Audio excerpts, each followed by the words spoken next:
नमस्कार बच्चों हम लोग पढ़ रहे हैं कक्षा 10 की विज्ञान, उसमें अध्याय 4 और हमारा टॉपिक है आज का प्रमुख कार्बनिक यौगिक, जिसमें एथेनोइक अम्ल और एथिल अल्कोहल का हमें या एथेनॉल का हमें अध्ययन करना है। आपके सिलेबस में मुख्य रूप से 2 ही कार्बनिक यौगिक हैं जिनके भौतिक और रासायनिक गुणों का सिलेबस में है, तो हम आज उसी के विषय में अध्ययन करेंगे।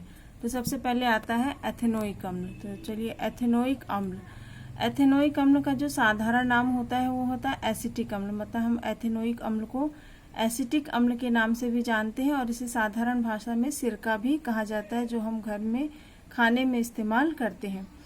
इसका सूत्र होता है CH3COOH। मतलब इसमें कार्बो ऑक्सिलिक समूह कौन सा प्रक्रियात्मक समूह है? कार्बो ऑक्सिलिक समूह। और एल्किल समूह कौन सा है? मैथिल समूह है। तो इसका नाम होता है एथेनोइक अम्ल और इसे एसिटिक अम्ल भी कहा जाता है। इसे साधारण भाषा में सिरका भी कहा जाता है।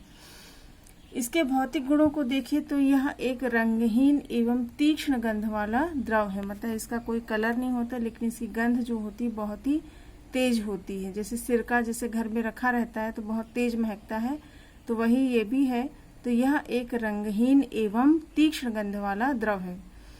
यह जल में विभिन्न अनुपातों में घोला जा सकता है। मतलब इसको जल में हम पतला घोल भी बना सकते हैं, गाढ़ा भी बना सकते हैं। मतलब जल और इसका अनुपात कुछ भी हो सकता है, ये हर अनुपात में विलेय होता है। तीसरा है कि शुद्ध एथेनोइक अम्ल का गलनांक 290 केल्विन होता है। जो शुद्ध एथेनोइक अम्ल होता है उसका गलनांक जो होता है 290 केल्विन होता है। ये थे इसके भौतिक गुण। इसके बाद आते हैं इसके रासायनिक गुण। तो रासायनिक गुण में पहला जो है इसका गुण है एस्टरीकरण अभिक्रिया। ठीक है, एस्टरीकरण जो कि परीक्षा की दृष्टि से भी एक इम्पॉर्टेंट टॉपिक है। टिप्पणी लिखने को आ जाती है कि एस्टरीकरण पर टिप्पणी लिखिए। तो एस्टरीकरण क्या होता है कि एथेनोइक अम्ल की किसी अम्लीय उत्प्रेरक मतलब ऐसा पदार्थ जो रासायनिक अभिक्रिया में भाग तो नहीं लेता, लेकिन उसकी उपस्थिति से रासायनिक अभिक्रिया की गति जो है या दर जो है बढ़ जाती है। तो अम्लीय उत्प्रेरक जैसे कि सांद्र सल्फ्यूरिक अम्ल मतलब H2SO4 की उपस्थिति में एथेनॉल से अभिक्रिया करके एस्टर बनाता है और यही अभिक्रिया एस्टरीकरण कहलाती है। फिर से देख लें, एथेनोइक अम्ल किसी अम्लीय उत्प्रेरक जैसे सांद्र H2SO4 की उपस्थिति में एथेनॉल से अभिक्रिया करके एस्टर बना रहा है।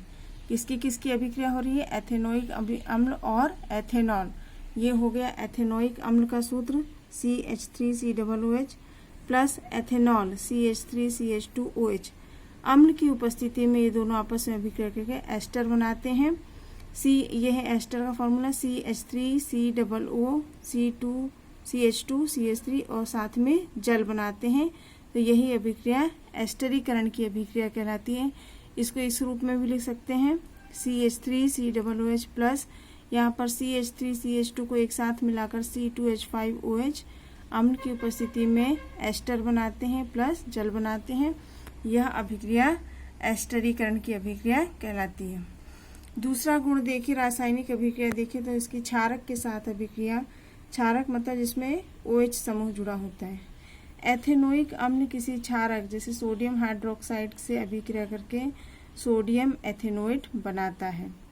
एथेनोइक अम्ल क्षारक जैसे कि सोडियम हाइड्रोक्साइड से अभिक्रिया करके सोडियम एथेनोएट बनाता है। देखिए, ये है सोडियम हाइड्रोक्साइड का सूत्र, ये एक क्षारक है।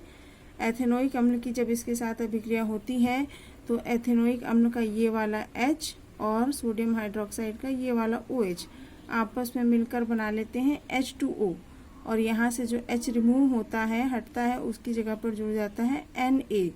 तो एक तरफ ये विस्थापन अभिक्रिया है, तो यहाँ पर बन जाता है सोडियम एथेनोएट। तो ये थे हमारा एथेनोइक अम्ल और उसके हमने भौतिक और रासायनिक गुण पढ़े। इसके बाद जो दूसरा कार्बनिक यौगिक आपके सिलेबस में है वो है एथेनॉल। अभी पिछला हमने पढ़ा था एथेनोइक अम्ल, वो एक अम्ल था। ये है एथेनॉल, ये एक अल्कोहल है। एथेनॉल का फार्मूला होता है C2H5OH। देखिए, इसमें अल्कोहल समूह जुड़ा हुआ है। इसके भौतिक गुण देखिए तो यह भी एक रंगहीन द्रव है, यह एक अच्छा विलायक है, मतलब इसमें कई पदार्थों का इसमें घोला जा सकता है। यह जल में घुलनशील है, जल में इसको मिलाने पर यह जल में घुल जाता है। इसका उपयोग कफ सिरप, टॉनिक या औषधियों में होता है। ये इस पॉइंट को आप इसके उपयोग में भी लिख सकते हैं। ये रहे इसके भौतिक गुण। आगे आते हैं इसके रासायनिक गुणों पे। तो पहला गुण है जैसे दहन। दहन मतलब जलाना, मतलब ऑक्सीजन के साथ अभिक्रिया। तो वायु में नीली लौ के साथ जल, कार्बन डाइऑक्साइड तथा वायु में नीली लौ के साथ यहाँ पर होगा जलकर कार्बन डाइऑक्साइड तथा जल बनाता है। ठीक है, ये हो गया एथेनॉल। इसका दहन मतलब ऑक्सीजन के साथ अभिक्रिया। तो 3O2 इसके इन दोनों के आपस में अभिक्रिया होती है। जब ये जलता है तो क्या क्या बनता है, कार्बन डाइऑक्साइड बनता है और जल बनता है, साथ में ये नीली कलर की लौ के साथ जलता है। दूसरा जो प्रमुख रासायनिक गुण है वो है पोटेशियम परमैंगनेट के साथ अभिक्रिया। इसको हम ये भी कह सकते हैं कि एथेनॉल का ऑक्सीकरण। ठीक है, पोटेशियम परमैंगनेट जो एक ऑक्सीकारक पदार्थ होता है, तो जब इसकी एथेनॉल की पोटेशियम परमैंगनेट के साथ अभिक्रिया होती है तो एथेनॉल ऑक्सीकृत होकर एथेनोइक अम्ल बना लेता है। एथेनोइक अम्ल जो अभी अभी पिछला पढ़ा था, पिछला कार्बनिक यौगिक। तो यदि प्रश्न ये भी आए कि एथेनॉल से एथेनोइक अम्ल किस तरह बनाया जा सकता है, तो भी हम लिख सकते हैं कि एथेनॉल जो है पोटेशियम परमैंगनेट के साथ अभिक्रिया करके ऑक्सीकृत होकर एथेनोइक अम्ल बनाता है। और उसका रासायनिक समीकरण इस तरह से लिखेंगे, CH3CH2, इसको C2H5 भी लिख सकते हैं, C2H5OH। क्षारीय पोटेशियम परमैंगनेट की उपस्थिति में ये पोटेशियम परमैंगनेट का सूत्र है, इसमें ऑक्सीकृत होकर ये एथेनोइक अम्ल बना लेता है। दूसरी इसकी रासायनिक अभिक्रिया है एस्टरीकरण। एस्टरीकरण सेम वही है जो अभी हमने पिछला पढ़ा था।